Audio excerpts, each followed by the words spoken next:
বাড়ি থেকে 40 কিলোমিটার দূর করিমপুর গেলাম শুধুমাত্র চা খাওয়ার জন্য।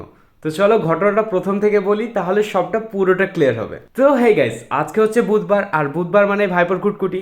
তো বললো যে আমরা আজকে ঘুরতে যাবো, আর ছেলেদের ঘুরতে যাওয়ার তো কোনো প্ল্যানই থাকে না।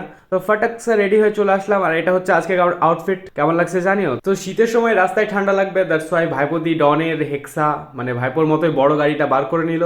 আর গাড়িটা এতই বড় যে ঘোরাতে এত বেশি প্রবলেম হয়, তো কি বলবো। বিয়ের পরেও দেখছো তো গাইজ, ভাইপো আমাদের সঙ্গে ঘুরতে যাচ্ছে, মানে কত বড় মনের মানুষ। আসলে ব্যাপারটা তেমন কিছুই না, ভাবিজির সঙ্গেই ঘুরতে যেত, বাট ভাবিজির বিয়ের পর থেকে অনেক বেশি শরীর খারাপ, তাই জন্য ভাবিজিকে বাড়িতে রেখে আমরা ফাইনালি জার্নি স্টার্ট করলাম। আর রাস্তাতে আমরা নিয়ে নিয়েছিলাম জ্যাক সৌরভ অফিসিয়ালকে। এমনিতে তো অনেক বিজি পার্সন, যখনই ওকে কল দেওয়া হয় শুধু একটা কথাই শুনতে পাই, যে হিওর call has been forwarded to voice mail. এই কথাটা যেন আজকে শুনতে না হয়, তাই জন্য ওকে দুদিন আগে থেকেই জানিয়ে দিয়েছিলাম যে আমরা ঘুরতে যাব। তো ফাইনালি ওদের পলাশিপাড়া থেকে পিক আপ করে আমরা পৌঁছে গেলাম হচ্ছে করিমপুর। আর এই করিমপুর জায়গাটা না আমার কাছে বেশ ভালো লাগে। আর এই করিমপুরে পৌঁছানোর পর আমরা প্ল্যান করলাম হচ্ছে যে মেঘনা পার্ক যাব।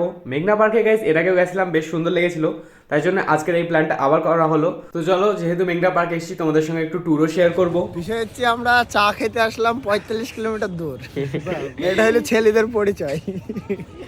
ভাইপদি ডন ডন আমাদের ডন ডন ডন বিল বড় মেরি গা আর এটা হলো বডিগার্ড বুঝলা। তো মেঘনা পার্কে এন্টার করে করেই 50 টাকা দিয়ে 5টা টিকিট কেটে নিলাম, বিকজ আমরা 5 জন ছিলাম।